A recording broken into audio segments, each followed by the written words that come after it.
Hello, class. Let's talk about style.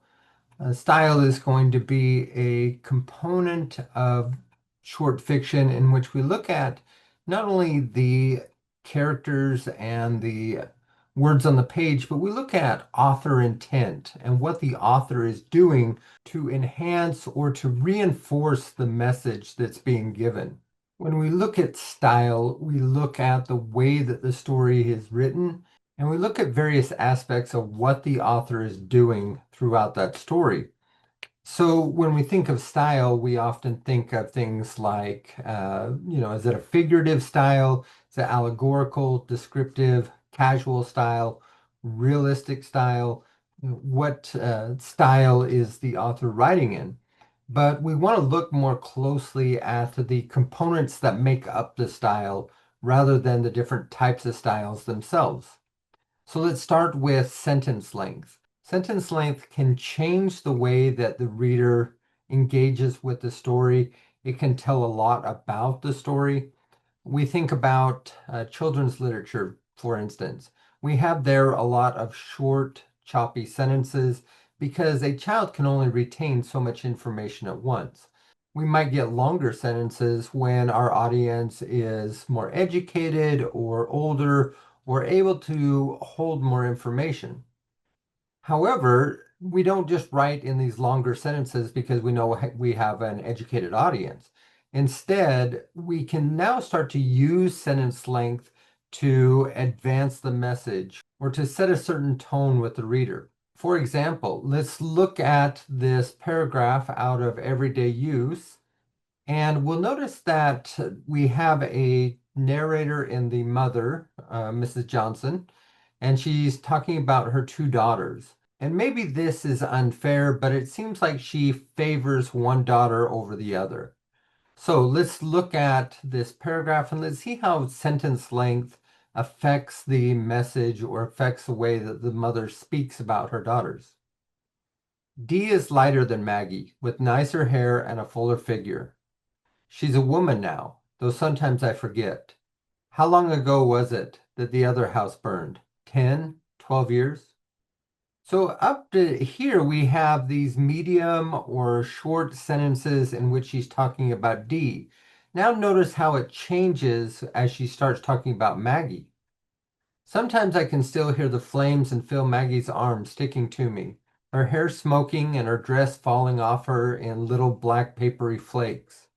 Her eyes seem stretched open, blazed open by the flames reflected in them.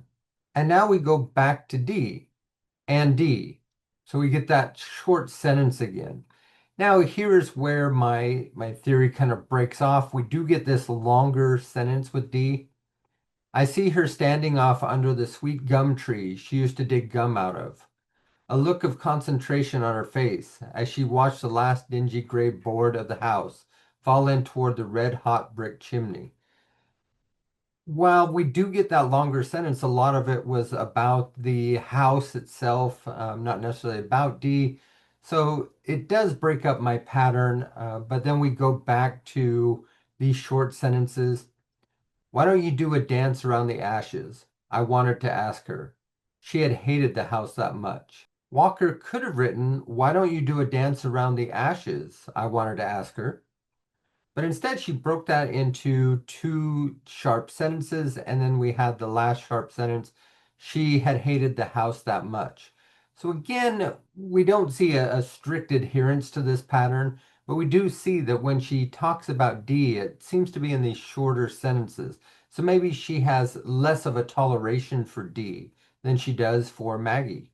Am I stretching it? Possibly. Possibly I'm seeing things that aren't there. But I think that if the pattern holds, then it is a likely conclusion that I can make. Next, we have word choice. So the choice of words can help set the style or set a certain tone for the reader, can present things in a way that the author wants them to be presented.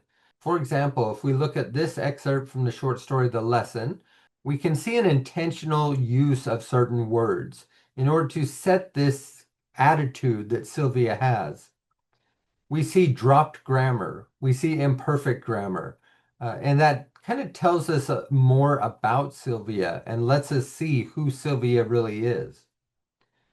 So here go Miss Moore, gabbing about the thousands of bacteria in a drop of water, and the something or other in a speck of blood, and the million and one living things in the air around us is invisible to the naked eye.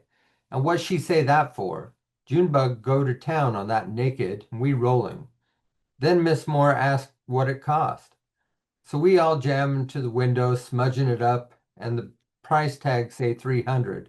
So then she asked how long it take for Big Butt and Junebug to save up their allowances. We see words like something or other, which is an obvious one. She's chosen to put that all as one word because that's how Sylvia would say it. We see that improper grammar, what she say that for, or at the first. So here go Miss Moore. We see this type of language as being authentic. This is what Sylvia actually would have said. And therefore, it sets up a picture of who Sylvia is, and it creates this voice and tone that run through the entire story.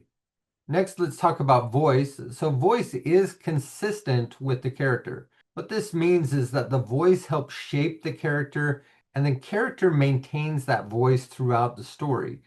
It's a voice that is true to the character. Voice can include things like diction, syntax, point of view, rhythm. We hear that rhythm when Sylvia talks. Or we look at the syntax and the way that she arranges words within a sentence. It really shows us who Sylvia is, and that voice is consistent even if she changes throughout the short story. And voice is going to be different than tone. So we think of voice as being essential to that character. The voice is that character, whereas tone is situational. An example of this is I used to wait tables at Pizza Hut, and people said that I was a big phony because I talked differently at the tables than I did in the back of the restaurant. And that's because it's situational. I'm serving people, I'm waiting on people. And so I adopted a professional tone. We can see a difference in tone in this excerpt from A&P. We look at the narrator, the voice is going to be the same, but the tone changes as he moves from inside the store working to outside the store after he has quit. She had on a kind of dirty pink, beige, maybe, I don't know, bathing suit with a little nubble all over it. And what got me, the straps were down. They're off her shoulder, looped loose around the cool tops of her arms, and I guess as a result, the suit had slipped a little on her. So all around the top of the cloth there was this shining rim. If it hadn't been there, you wouldn't have known there could be anything whiter than those shoulders. So we see this casual tone. The narrator says you. The narrator gives some commentary as he's speaking. The I don't know, the what got me. He's inserting certain parts into his speech. But look at the difference as he leaves the supermarket and he realizes he quits for what he thinks is a noble cause, but here he really seems disillusioned. I look around for my girls, but they're gone, of course. There wasn't anybody but some young married screaming with her children about some candy they didn't get by the door of a powder blue Falcon station wagon. Looking back in the big windows, over the bags of peat moss and aluminum lawn furniture stacked on the pavement, I could see Langle in my place in the slot. His face was dark gray and his back stiff, as he'd just had an injection of iron, and my stomach kind of fell as I felt how hard the world was going to be to me hereafter.